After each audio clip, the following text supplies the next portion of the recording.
April 21st, 2016. A Reddit user made a post that would spiral into one of the internet's strangest unsolved mysteries. His question was simple. Why are there 30 Fi networks coming from under a concrete pad? At first glance, it sounded ridiculous. But the details were anything but. The man had been living on a semi-urban farm property in Hawaii. Quiet. Isolated. Surrounded by red volcanic dirt and old land, once used during World War II. And then he noticed something strange. 25 to 30 Fi networks. All weak. All identical in signal strength. All peaking at the exact same physical location. Under a concrete pad that was supposedly just covering gravel and dirt. That's when curiosity turned into obsession. He downloaded a Wi-Fi analyzer and began walking in circles. The further he moved away from that concrete pad, the weaker the signals became, every single one. And every 5 minutes, the network names changed. Like something was cycling identities. Like something didn't want to be recognized.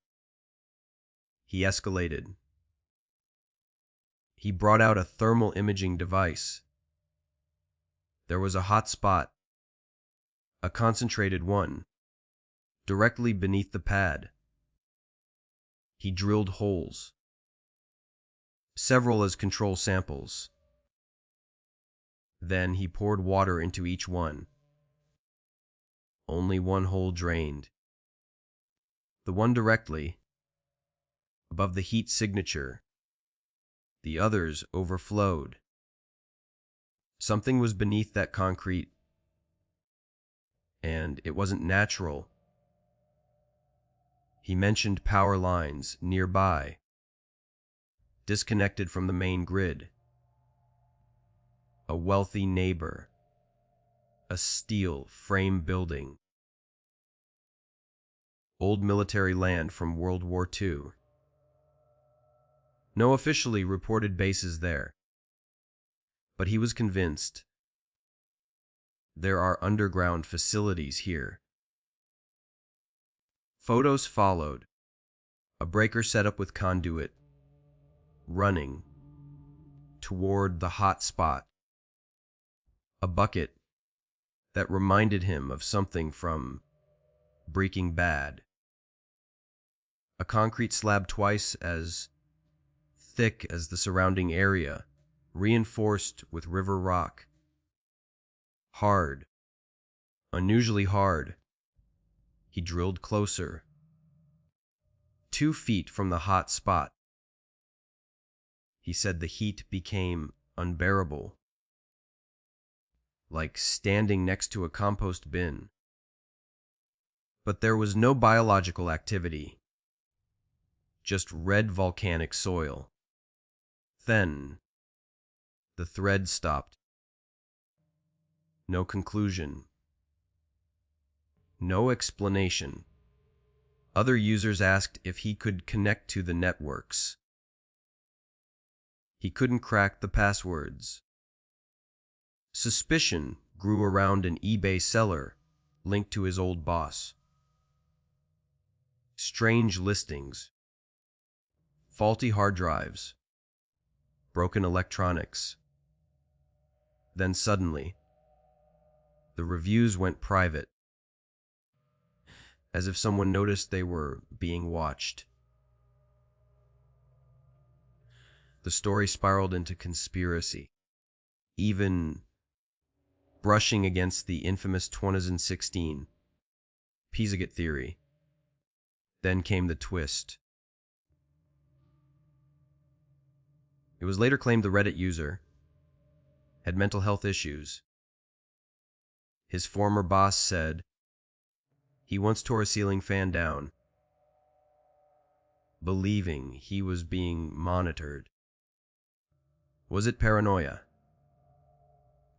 Or was it exposure? The mystery remains buried. Whatever was under that concrete never know. STORA. THE Belodi. ON. THE Whale.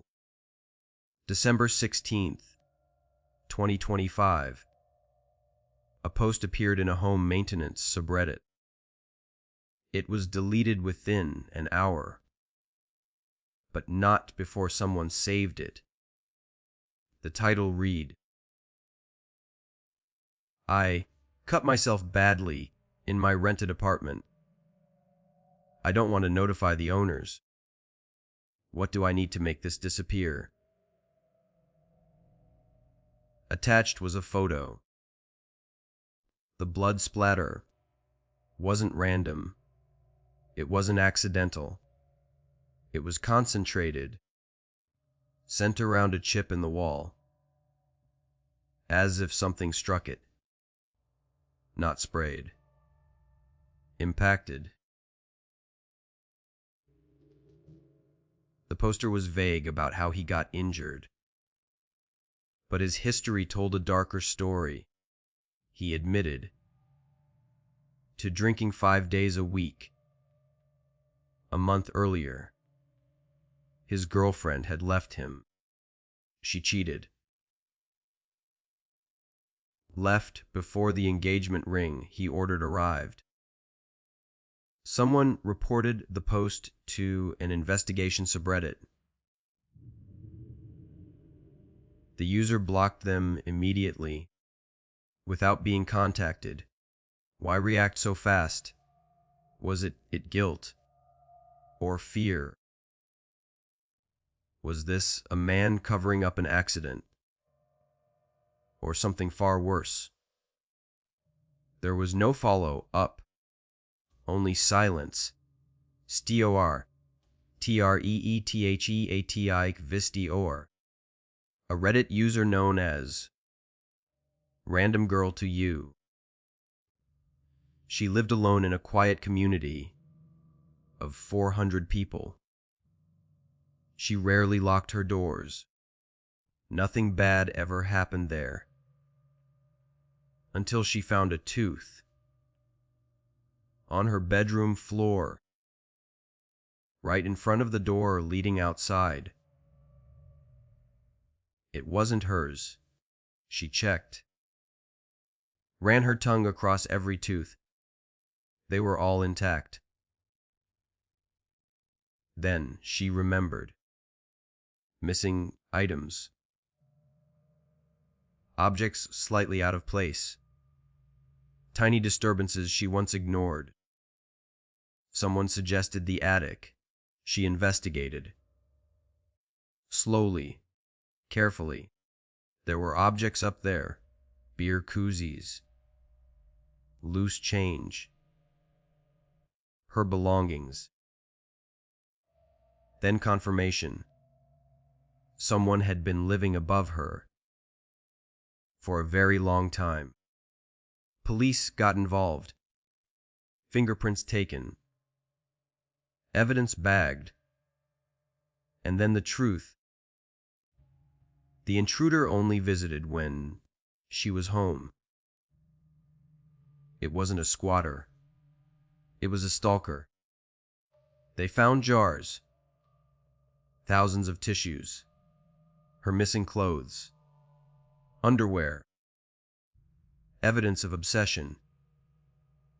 And finally, they identified him, her 70-year-old neighbor, a church deacon, married, father of 4, grandfather of 6.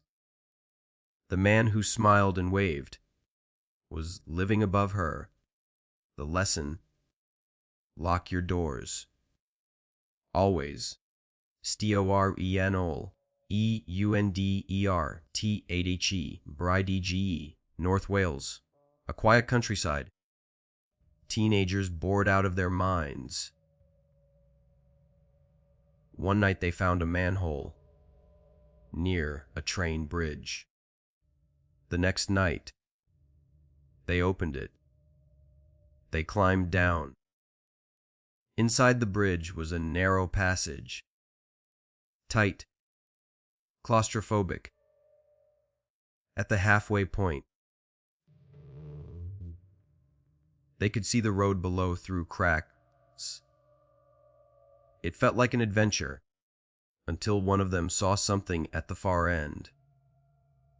A chair, facing a wall. On that wall, a torn magazine page. A nude woman, her eyes cut out. Below it, a bloody condom. They ran, not knowing who had been sitting in that chair, or when they would return. They never reported it,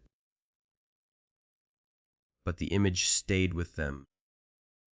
Someone had created a private ritual space, hidden beneath a bridge, in a town where everyone knows everyone. And whoever it was still out there. The internet has a way of uncovering things. Sometimes it reveals truth. Sometimes it reveals paranoia. But sometimes it reveals something that shouldn't exist at all. Concrete that hides signals. Blood that tells no story. Neighbors that watch from above. Chairs waiting in the dark. And the most disturbing part, none of these mysteries were ever truly solved. Sleep well and check your attic.